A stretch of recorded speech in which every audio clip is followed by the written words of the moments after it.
Salam damai sejahtera Bapak Ibu serta saudara-saudari semua. Untuk mengawali renungan tentang firman Tuhan, marilah kita bersatu dalam doa.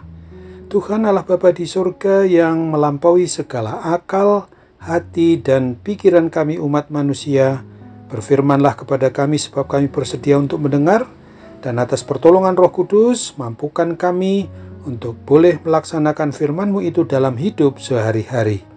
Dalam nama Tuhan Yesus kami berdoa. Amin. Sebagai nas renungan firman Tuhan hari ini diambil dari 2 Korintus 12 ayat yang ke-9 yang berbunyi, "Tetapi jawab Tuhan kepadaku, cukuplah kasih karuniaku bagimu, sebab justru dalam kelemahanlah kuasaku menjadi sempurna. Sebab itu terlebih suka aku bermegah atas kelemahanku, supaya kuasa Kristus turun menaungi aku." Sebagai tema yang diangkat dari nas renungan kita adalah waspadai munculnya baik kesombongan rohani maupun jasmani. Di dalam bagian dari perikop maupun nas renungan firman Tuhan hari ini, Rasul Paulus menceritakan satu pengalaman rohani yang dialaminya 14 tahun sebelum ia menuliskan kisahnya itu kepada jemaat maupun umat Kristen yang ada di Korintus. Ia diangkat ke sorga, yaitu ke Firdaus atau langit tingkat 3, dan mendengar kata-kata yang tidak dapat diungkapkan oleh bahasa manusia, serta tidak diizinkan untuk diceritakan kepada orang lain.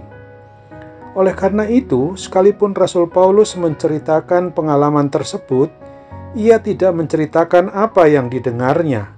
Pengalaman rohani spektakuler atau hal yang luar biasa seperti itu hanya dialami oleh segelintir umat manusia.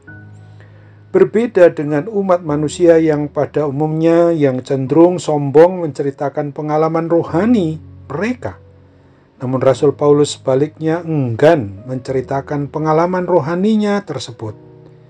Di dalam 2 Korintus pasal 12 ayat 1, Rasul Paulus merasa tidak ada faedahnya menceritakan pengalaman tersebut. Namun ia terpaksa melakukannya karena ingin menangkis musuh-musuhnya yang menyombongkan pengalaman rohani mereka. Maka ketika menceritakan, ia pun menggunakan kata-kata ganti orang ketiga, seolah-olah sedang menceritakan pengalaman orang lain, padahal sebetulnya pengalaman pribadi dirinya sendiri. Rasul Paulus menggunakan cara ini agar tidak jatuh ke dalam kesombongan rohani maupun juga kesombongan jasmani seperti musuh-musuhnya.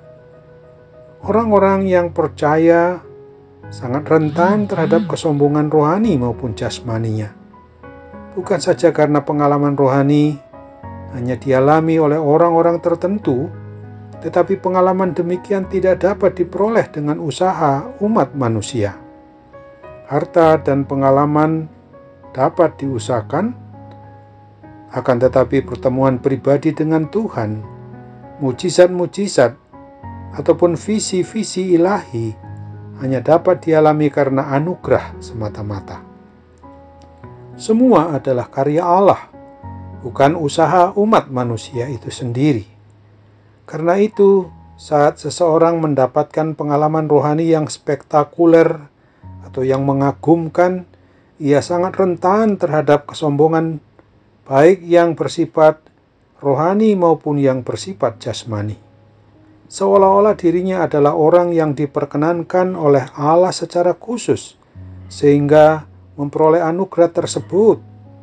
Tidak terkecuali Rasul Paulus. Ia juga dapat jatuh ke dalam dosa kesombongan rohani maupun jasmani itu. Maka untuk merendahkan dirinya, Tuhan Allah memberikan duri dalam daging. Alkitab tidak menjelaskan apakah duri dalam daging yang dialami oleh Rasul Paulus itu. Ia telah berdoa agar Tuhan mencabutnya. Tapi Allah tidak mengabulkannya, melainkan menjanjikan kecukupan anugerahnya dalam menghadapi kelemahan-kelemahannya itu. Janganlah memamerkan pengalaman rohani yang kita alami kecuali memang bisa menguatkan sehingga seseorang menjadi bertumbuh, berkembang hidup kerohaniannya, atau bisa mengenal Kristus lebih dalam lagi. Tetaplah rendah hati dan teguh menanggung kelemahan, karena dalam kelemahanlah justru kita umat manusia ini akan dikuatkan oleh Tuhan Yesus Kristus dalam Roh Kudus. Amin. Mari kita kembali bersatu dalam doa. Tuhan Allah Bapa di surga, terima kasih untuk firman Tuhan yang hari ini boleh mengingatkan kami supaya kami sungguh-sungguh mau mewaspadai akan adanya kesombongan, baik itu yang bersifat rohani maupun juga yang bersifat jasmani. Di dalam bagian dari renungan firman Tuhan pada saat hari ini, kami diingatkan sungguh-sungguh supaya bisa mencontoh meneladani Rasul Paulus, sehingga tidak pamer tentang hal-hal yang menyangkut hubungan pribadi kami sebagai umat manusia terhadap Tuhan Pencipta dan Pemelihara kami, supaya jangan sampai oleh kami dapat saja orang lain menjadi jatuh ke dalam dosa. Kami percaya bahwa Tuhan juga akan sambut akan harapan dan doa untuk semua umat manusia di dunia ini, terlebih kami yang boleh merenungkan firman Tuhan saat ini.